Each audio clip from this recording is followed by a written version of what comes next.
I'm gonna post eighth video on this YouTube channel about a little commentary about the brass tube and all that stuff. I went back and numbered them in sequential order as to far as what I was doing to kind of where you could understand the videos, and say that mainly the reason we do it is we're circle track racers. I'm gonna flip the phone around here in just a second and show you what I'm talking about. I mean, I've done a lot of R&D and engine programs and stuff like that myself. Backyard, had machine shops do the work. And I had tried to do the old copper kit that Chrysler did, and that thing was just such a nightmare to put in a block. So that's how I come about this 9/16 brass tube. It's but you have to remember, the more of these things have been done, some of the videos just show you the basics on how to get the reamer, run the reamer through the block and some things, but this is evolving is what I'm trying to say. So just use the videos as sort of a basic how-to, and then you would perfect your own skill level.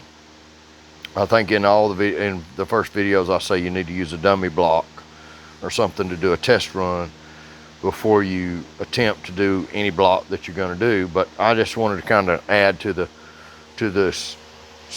last commentary video I did. I was headed to test, and this stuff has worked very well for us. We did throw a lifter. We kicked a push rod out of one engine one night and actually threw the lifter out, and with that tube, and it was on the driver's side bank. And this brass tube, you can put it in not just the right, but you can do the left without messing up the pipe plugs in the end, because you don't have to re-tap it like you do with the copper. But anyway, I'm gonna flip this around. I just want to kind of, the videos are starting to get a little hit.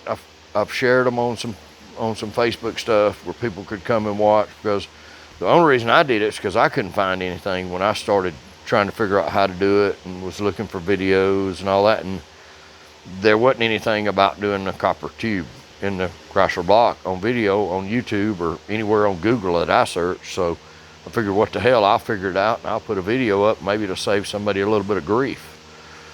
But I'm gonna flip this around. I'm gonna walk through the shop just so you all know I'm not full of shit. I mean, I'm a racer.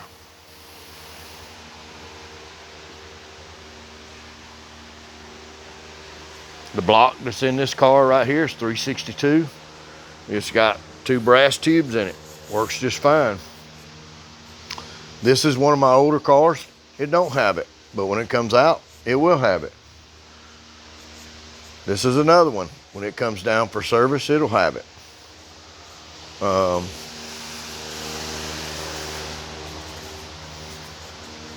Walk in the engine room right here.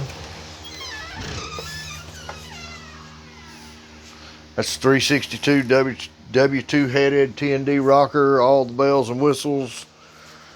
362 cubic inch engine. Here's another one, 362.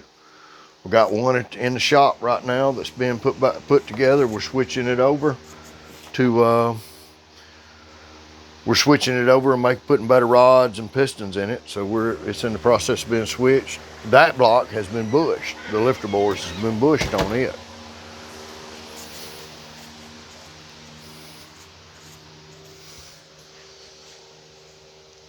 This is another one. This engine in this car is not bushed, but when it comes out to go freshen up, it will be bushed. And I built the cars myself. I built my own chassis. I'll open this up and show you. I always keep a chassis on the jig, partially going. So no, I'm not some kook that don't know what the hell he's talking about. Get back around here. You know, I've spent a lot of time and a lot of money I mean, I have a few here to work with. Let me flip back around. I got a Bridgeport, little Schmitty lathes. They're good for making bushings and just small stuff. Main thing is that big old hog 1/2 inch drill right there with the reamer on it is what's used. But anyway, I just wanted to add to that video. Because like I said, it's starting to get a few sites. You know, people are looking at it, and it was bare bones basic when I was doing it. I mean, I tried to do it the best I could, but hell, I'd never done videos and all that stuff. I mean, I'd done the live feeds and stuff like that, but I'd never tried to do an instructional video, and quite honestly, it's kind of poor, but hey, it's better than what was out there because there wasn't nothing. But that's it. Y'all can leave comments in the sections if you choose to. You know, if you don't agree with it, don't like it, you know, my grandma always told me, keep your mouth shut if you can't say nothing nice. So it works for us and works for many of people. Thank you. And don't forget to click subscribe, please.